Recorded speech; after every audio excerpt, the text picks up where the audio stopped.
In 2000, at Sydney Olympics, Michael Phelps stood at the podium at 15 years of age. First gold medal of his career. He cried. He did not know why he was crying.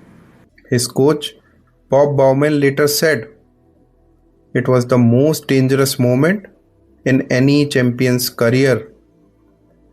Not the defeat, the victory." Most people assume that the most driven individuals feel most alive when they finally win. They don't. The data says just the opposite. And understanding why will tell you something precise about the way you were built and the system that built you.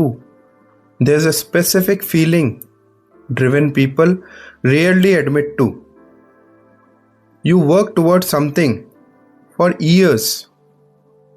A promotion, fit body, business, numbers. You get there. And for a brief moment, for hours, sometimes days, it is exactly what you imagined. Then something shifts. A quiet hollowness replaces the high.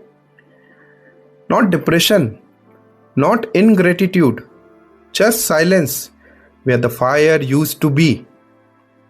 You think, something must be wrong with me.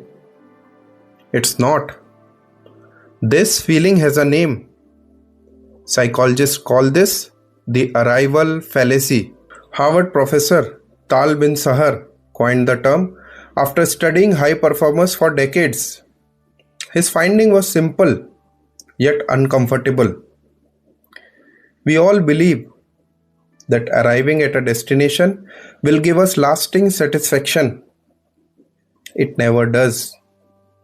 The feeling is brief, then the baseline returns, and you are left standing where you started.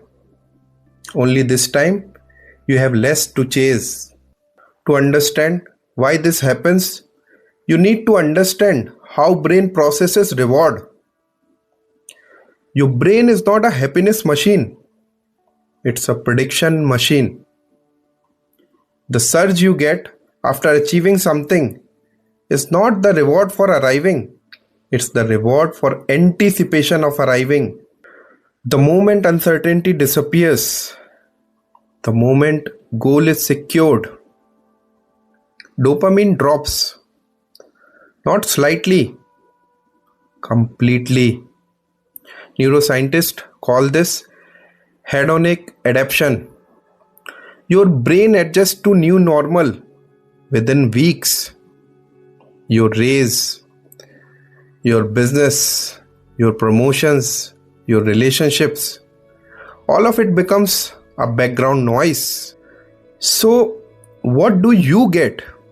A mind designed to seek, not to rest. But here is where it becomes more specific. This mechanism does not affect everyone equally. The people who feel it most intensely are not the complacent ones. They are the driven ones.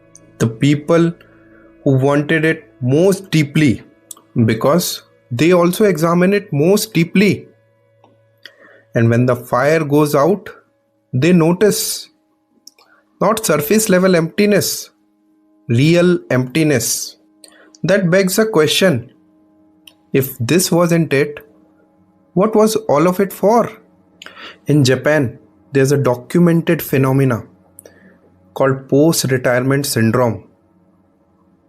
When highly disciplined workers retire after decades of structured output, a percentage of them deteriorate very quickly. Not from illness, but from purposelessness. The identity had become so fused with the function that once the function ceased to exist, identity collapsed. This is not unusual. This is the logical outcome of the system that rewards output over identity. Consider the message which has been passed from the childhood. Study hard. Pass the exam. Enter the right institution. Get the right job. Climb higher. Earn more. At no point in time this system pause and ask, and then what? Because the system does not need you to answer that question. It needs you to keep climbing. Your ambition is the engine. The moment you become genuinely satisfied, you stop producing, and the economy of ambition does not run on fulfilled people. It runs on hungry ones. So the hollowness you feel after achieving anything is not your failure. It's the system working exactly the way it was designed. The destination was never meant to satisfy you. It was meant to be replaced by the next one. But here's what system never needed you to realize. The destination was always a mirage. Not because goals are worthless, but because the real thing, the thing that actually compound, is not the trophy. It's the person who had to be built in order to reach it. The discipline constructed in years of invisible work. The clarity forged through repeated failures, and the identity assembled in a space between who you were and who your goals wanted you to become. That cannot be optimized away. It can't be taken. The goal was always the vehicle. The person was always the point. The most resilient people understand this, not consciously, but in their behavior.